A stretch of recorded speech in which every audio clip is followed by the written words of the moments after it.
आणि आता बातमी लातूरमधून. लातूरमध्ये HIV बाधितांसाठीच्या सेवालयाची मान्यता रद्द करण्यात आली. महिला आणि बालकल्याण विभागाकडून ही मान्यता रद्द करण्यात आली आहे. गेल्या 18 वर्षांपासून HIV बाधितांची या ठिकाणी सेवा होत होती. हे सेवालय बंद पाडण्याचं विरोधकांचं षडयंत्र.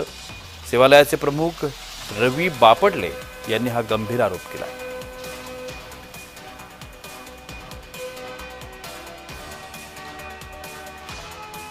माझ्यासोबत सेवालयाचे जे प्रमुख आहेत ते रवी बापटले सर आत्ता माझ्यासोबत आहेत.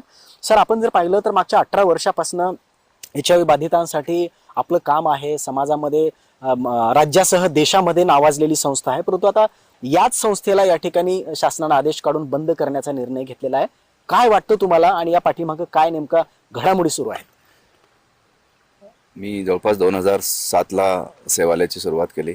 जे समाजामध्ये HIV संक्रमित मुलं त्यांचं कोण संगोपन करत नाही, घटना पाहून मी हे काम सुरू केलं. मी प्राध्यापक होतो, पत्रकारिता मी करत होतो, पण एक घटना बघून मी हे काम सुरू केलं आणि हाशेगावच्या माळरानावरती 6.5 एकर जमीन मला दान मिळाली आणि तिथं मी कामाला सुरुवात केली. ती जी मुलगी आमच्याकडे आली 2023 मध्ये आल्यानंतर ती स्वतः असं सांगितलं की मला 6 महिन्यापासून पाळी येत नाही. आमच्याकडे आल्यानंतर मी 23ला आली, 31 जुलैला आम्ही तिला पाठवलं हॉस्पिटलला. तिथून 22 ऑगस्टला तर तिला मासिक पाळी आली. तिथून धरून आमच्याकडे पूर्ण मासिक पाळी तिचं रेग्युलर आहे.